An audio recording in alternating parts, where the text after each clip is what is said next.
Today's shiur begins 8 lines from the top of Daf Vav. You will notice a triangle in the middle of the line. On the side of the Gemara, we explain under the Mivneh heading, the structural note, that these are Kushos al Rava, so that if you continue looking here and on Omid Beis, you'll see the triangle marking scheme continues, where questions are posed essentially against Rava. There is, of course, the problem of picking up today in the middle of a discussion, which we had started in our last year, where we saw a machloikes Rabba and Rava. We have a little chart on the side of our marked Gemara, in the upper corner of the page. This is worth reviewing in order to get into today's topic. The Mishnah had spoken about the following case of Ro oisom oichlim te'enim v'omar harei heim al kulchem kekorban. Man saw people eating from his fig trees, and he wanted to stop them, so he proclaimed that the figs are also on all of you people. And then it turned out that amongst the people that were eating from the fig tree, were his father or his brother. So then he restated his vow and said, and here is where there are 2 lashonos. One case is where he repeated what he originally said, namely kulchem asurim, but he added chutz me'aba o me'ach. Another situation, that's called, we referred to that on our chart as ma'amid, where he maintains essentially the original vow language with simply the addition of, we'll say, the exception, specifying the exception. There's another scenario where, once again, originally he said, Harei eim al kulchem kekorban, and then he retracted, we'll say, in a switched language form. We call this apich. He switches the language in his restatement, and he says, Ploni uploni asurim. He starts to identify individually the people, saying it's the fig tree is usher to you and to you and to you, but not to father and not to brother. So the 2 possible, say, upgrades of the vow, where the original vow was, it's usher unto all of you, he then changes and is either ma'amid, or he's apich, as you can see on the chart. We have a machlokes, Rabba and Rava, which we discussed in our previous shiur. They, we'll say, moderate a machlokes tanoim between Beis Shammai and Beis Hillel, whom we saw in the Mishnah, where Beis Shammai had said that father and or brother, they are in fact mutter, but the rest of the people remain Ozer. And Beis Hillel said that once he retracts, he says everyone becomes mutter. But as far as what are the circumstances, which language was used in the retraction, that is what Rabba and Rava argue about. So that according to Rabba, if the retraction is a repeat of the original language, where he says kulchem again, with the exception of Abba, so according to Rabba, everyone, even Beis Hillel, says that only the father or brother will be mutter, but the rest remain oser. And as far as that is concerned, we will not say, according to anyone, neder shahuter miksasahuter kulo, that neder, a vow that was partially absolved, is completely absolved. Rabba, however, when it comes to a case where he's apich l'shaynai, where he originally said kulchem, and then on the retraction he says, oh, the father, the dad, and brother were there, so he then individualizes the neder, meaning you and you are Ozer, but father is mutter. In a case like that, that is where Beis Shammai and Beis Hillel will argue. And in that case, according to Rabbah, Beis Hillel will say, Neder shehutu miktzah shehutu kulo. But only in that case. Not in the case where he maintains the original language and simply slips in or adds the exception. Rava is, we'll say, more expansive in his approach to Neder shehutu miktzah shehutu kulo. According to Rava, if he maintains the original language, then Beis Hillel will say, even then, Neder shehutu miktzah shehutu kulo. And it's then that Beis Shammai argue. However, if the retraction, the upgrade of the vow involves a total change in language, where the original statement had been kuchem, and then he individualizes the people in his retraction, even Beis Shammai will agree Neder shehutu miktzah shehutu kulo. So with that in mind, we continue with the Gemara, 8 lines from the top. Eisvei Rav Papa. Note, by the way, that this is a long question. This will take us to the second line from the top of Omid Beis. A Tanaic source appears. Eisvei Rav Papa l'Rava Ketzad Omar Rabbi Akiva Neder shehutu miktzah shehutu kulo.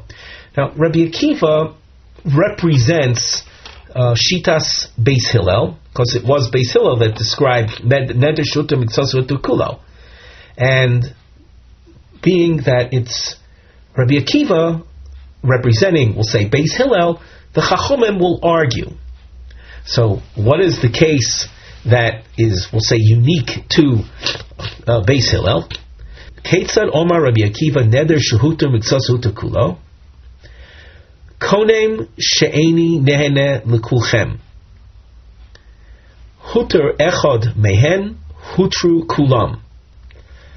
A person had vowed, and once again we have to mention by way of introduction that this source is going to undergo a great amount of explanation, detailed explanation in the Gemara. So right now we're going to simply translate it on a fairly literal basis without giving all of the circumstances.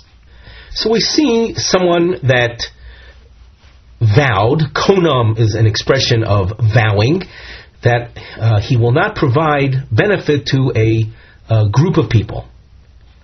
That's konam she'eni nehene lekulchem. V'huter echad mehen hutru kulan. And then the vow was undone with regard to one of them. It's undone with regard to all of them. She'eni nehene lozeh velozeh. If he said, I'm not going to give benefit to this one and that one, hutur harishon hutru kulam. If the first one is absolved, then all are absolved. Hutur ha'achron mutur v'kulon asurin. If the vow is absolved with regard to the last person, then the last person alone is released from the vow. The rest of the people are forbidden. Bishlama l'Rabba moikim law l'reisha di Omar. Now we're going to explain the Gemara with an attempt to follow the Rashi commentary on this sugya. The reisha, according to Rabbah, can be understood. In the reisha, we saw hutru kulam. And what were the circumstances? Well, they were when he originally said that I'm not going to grant benefit to all of them. In the reisha, when he retracted, when he revised the vow, the Omar lozeh velozeh. Let's repeat that. We saw in the reisha hutru kulam. What were the circumstances? The vow was originally kainim sheni nere lekulchem, and then he retracted and said Kainim sheini nene lozeh velozeh chutz mizeh, where he retracted with regard to one of them, but there was a change in language. It was called apich lishnei. So what does Rabbo say in the case of apich lishnei? You can look at the chart. You can see that Rabbo says that is a case of machlokes. And in such a case, only Beis Hillel, who is represented here by Rabbi Akiva, only they will say neder shehuter miktsasa huter kulo. And that's why the source features Rabbi Akiva. It's his opinion, but the Chachamim argue. So what is the case that only Rabbi Akiva will matir the entire neder and the Chachamim would argue? That's the case of apich lishnei. Let's continue in the Gemara. In the Seifa we saw it. This Tanaic source said, in this case, we don't say, in the Seifa case, you don't have neder shehuter miktsas huter kulo, but the basic neder continues, and the only one that's mutter is the one that was individualized in his revised vow. What were the circumstances in the Seifa? Well, originally the vow was kulchem asurim, or kainim sheini nele kulchem, and then in his revised vow, he again said kainim sheini nele kulchem chutz miploni. So, as far as Rabbah is concerned, we have an explanation for the source. Ella l'didcha, but according to you, Rava, bishlama reisha, the reisha can be explained once again, where it will be Rabbi Akiva's opinion only, and the Rabbanan would disagree. What's the case? Moikim law di omar lekulchem, where the original neder was kainim sheni neder lekulchem, and the revised version was also lekulchem chutz miploni. What does Rava say in a case of where he's mamid the lashon? So Rava says that's a machlokes, and only Rabbi Akiva, who represents Beis Hillel, only he will be matir neder shehuter miktsasa huter kulo in a case of mamid lashono.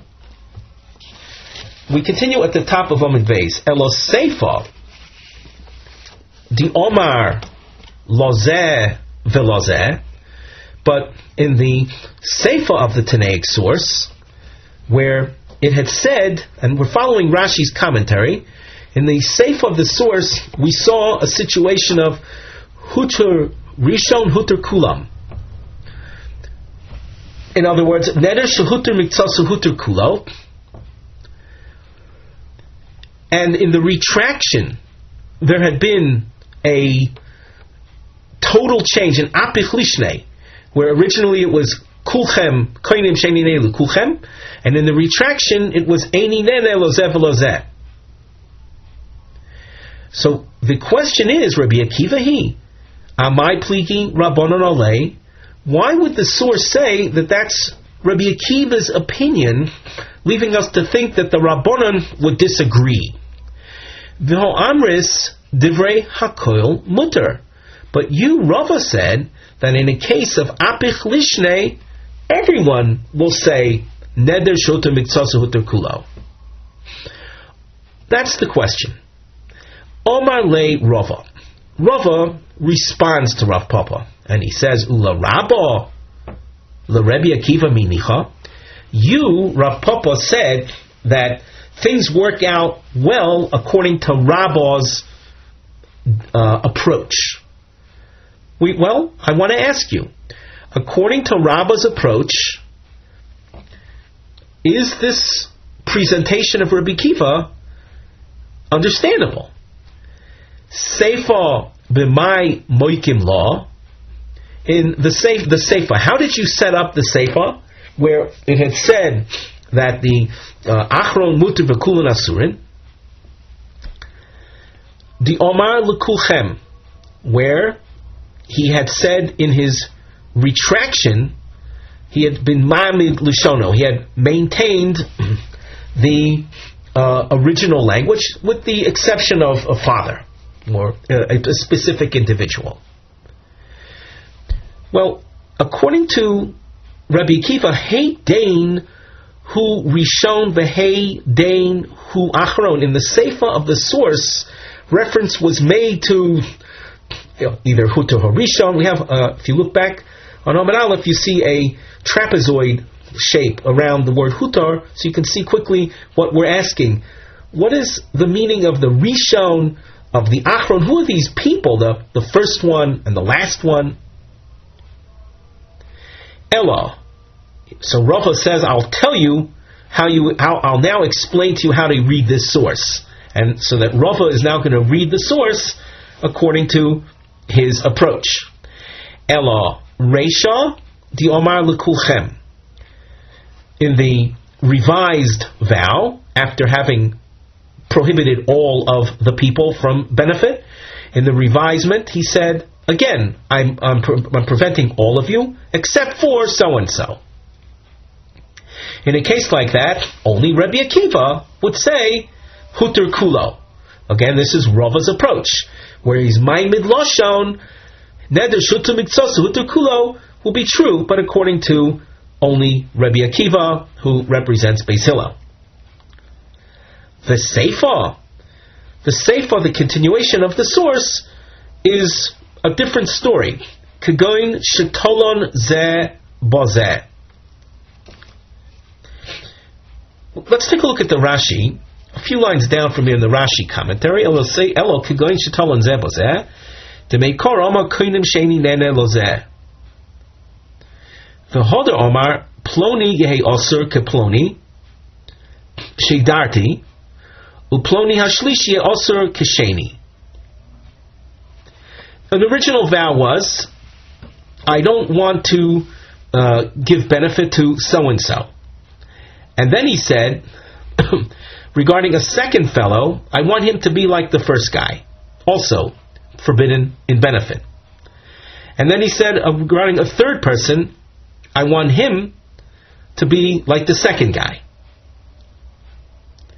Lafikoch kotoni, therefore, it says, Huter harishon hutra kulam, shekulan tluyin bo. If the vow was absolved with regard to the first one, the original person who had been the subject of the vow. So if the vow is absolved with regard to the first one, all the rest of them, Mr. 2 and Mr. 3, are also released from the vow. Why? Because 2 had been restricted based on 1, Mr. 1, and 3 based on 2. A type of domino situation. So that if you absolve the first one from release him from the vow, then 2 and 3 as well are released. However, Huter Achron, Rashi continues, so Achron Muter V'Kulan Asurin, Sharishon Emtsoi Lo Nitlu Ba'Achron. Mr. 1 and Mr. 2 were not dependent on Mr. 3, B'Fikach Lo Hutru Hashnayim B'Teiro Shel Achron. So now we can go back to the Gemara text and see this in the words. V'Seifo Kegon Shetolon Zeh Bozeh V'Yomar Ploni Keploni. Mr. 2 is to be like Mr. 1, Uploni Keploni, and Mr. 3 to be like Mr. 2. Once again, the Seif is talking about a different situation that we had been discussing up till now. The Seif is talking about a case where a man originally prohibited an individual from benefit. And then he said, regarding a second fellow, to be like Mr. Original, and Mr. 3 like Mr. 2. Daika Nami, by careful reading of the Tanaic source, you will see proof to what Rava is suggesting. Desanya, in the same brisa, it says the following. This is we'll call it an addition to the brisa that we saw on Amud Aleph. Huter ha'emtzoi Heimenu ulamato mutorin ulamalo asurin.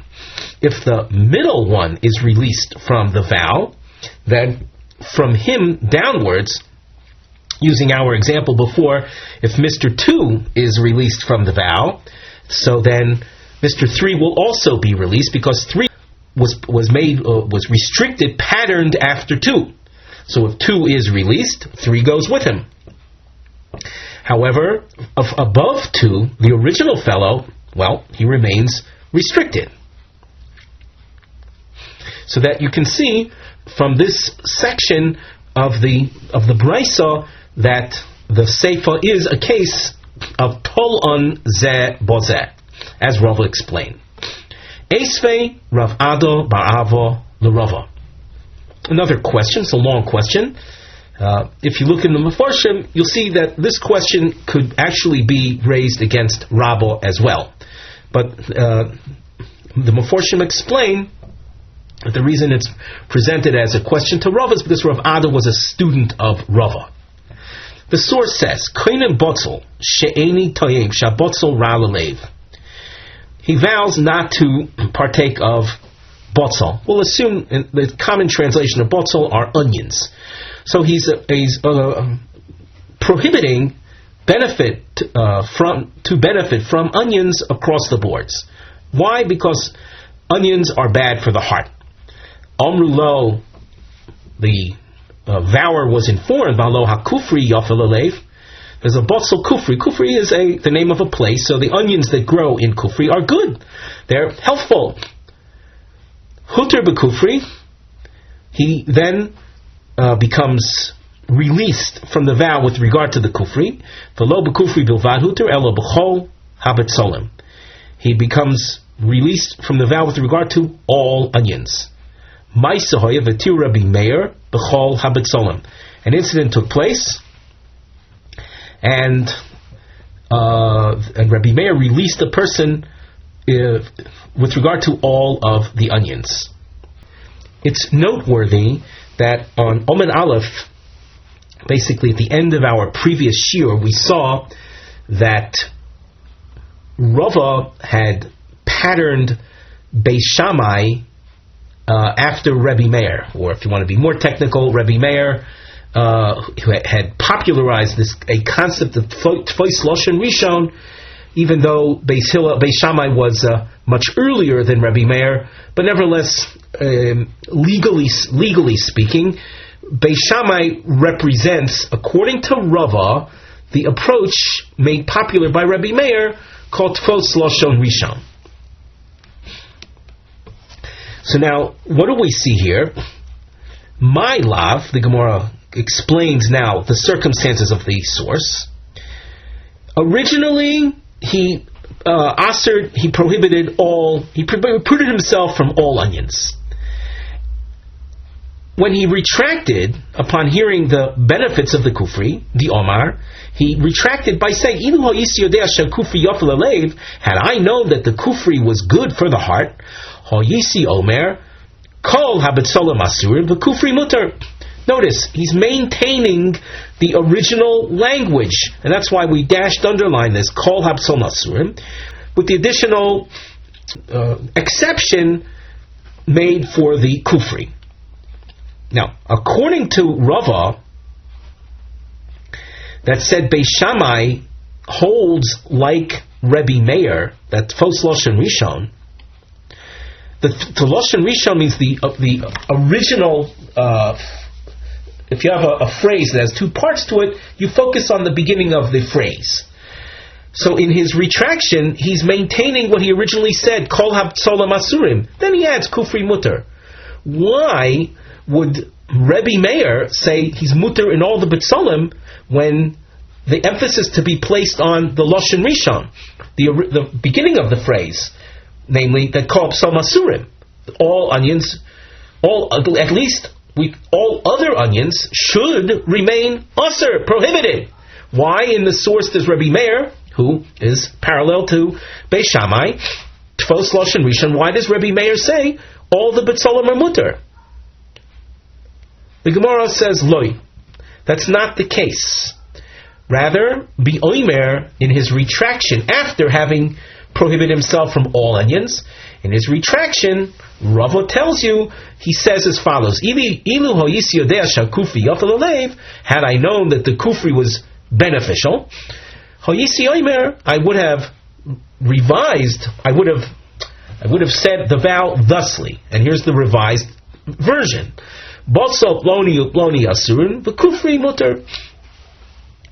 itemizing different kinds of onions. The onions of region A are Ozer. The onions of region B are Ozer, are to remain prohibited. But the kufri, that's mutter because of its benefits. Rabbi Meir, aliba de Rabbi Akiva, ve'aliba de Rabbanan. And this is, of course, Rava l'shitaso. Rava, according to his approach, that where you have an apich lishnei, where the original lashon was across the boards kulam, all are Ozer, and then in the retraction you have itemization. There, everyone will agree, even Beis Shammai will agree, neder shehuter mitzasa huter kulo, that being that part is absolved, the whole neder is absolved. So that Rabbi Meir in this story was ruling according to all opinions. Eisvei Ravina l'Rava. Rabbi Nosson oimer yesh neder shemikzoso muter umikzoso oser. Ketzad. There's a neder that part remains oser and part is released, is made muter. What's the case? Nodar min hakalkola. Person had vowed not to benefit from a basket containing fruits. The Gemara continues at the top of Daf Chof Zayin.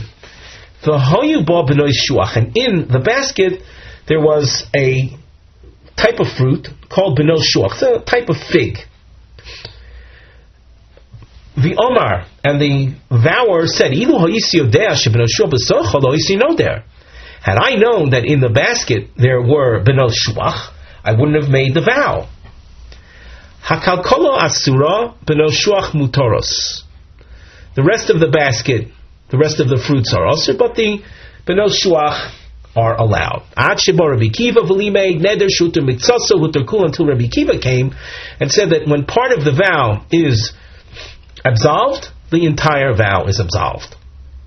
My love, the Omar, is it not so that the following is the case, where his revised statement was, Ilu ho'isi yodea shebno shuach besocha, ho'isi oimer, te'enim shchoros ulevonos asuros, benos shuach mutoros.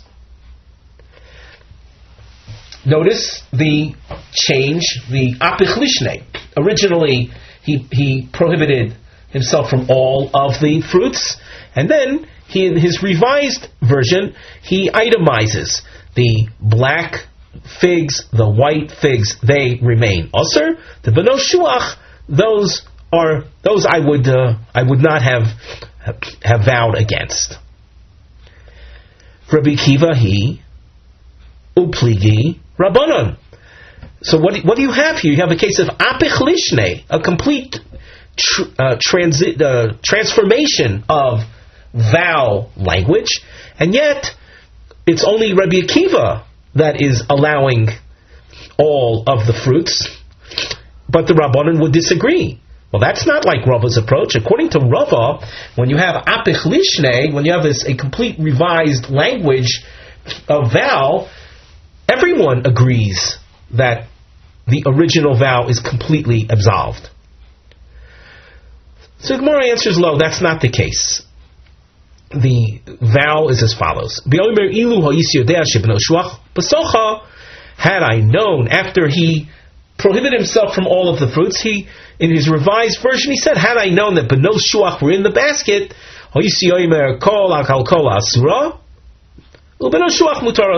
you see, he's maintaining the original language in his revised version. And in such a case, true, only Rabbi Akiva, who represents Beis Hillel, only he would say that neder shehuter mitzvos huter kulo, and the Rabbanan would disagree. that is in accordance with, of course, Rava. So you can see that Rava has effectively answered all of the questions raised on his approach from these Tanaic sources. Man Tana Lahad Tanu Rabbanan. Here we have a Tanaic source, and we want to know who would the author of this source be. Nodar Mechamisha B'nei Adam Kechad. There were 5 people that he imposed upon them a vow altogether, all 5. That's like saying Kulchem Asurim. Then Huter Li'echad Mehem Hutru Kulam. We're going to call this the Reisha in the revised edition, the revised vow. We see where we say Apich Lishnei. He started to itemize or individualize the people. Instead of saying all 5 of you are Ozer, he says Mr. 1, Mr. 2, Mr. 3, you people are Ozer, Mr. 4 and 5 are Mutter. And the ruling here is when one is released, they're all released. There's no vow whatsoever. The Seifa of this source says Chutz me'echad mehen. Here, in his retraction or his revised vow, he maintains the original language. And he says again, Kulchem Asurim, except for any individual, and he mentions an individual. What's the result? Hu muter vehein asurin. The only person that he identified will be muter. The rest are forbidden. So in the Reisha, you have a case of apich lishnei, and the Seifa, you have a case he's maimid. He maintains the original version, adding the exception. So, Ila Rabbah, according to Rabbah, Reisha Rabbi Akiva, the Reisha where you saw Apich Lishnei, and you saw them all becoming muter, all being released from the vow, that would be Rabbi Akiva. In other words, the Rabbanan would disagree. The Seifa, Divrei HaKol. In the Seifa, where he was maimid his Lashon, even Rabbi Akiva will concede that we don't say Neder Shehuter Mitzvah Shehuter Kulo.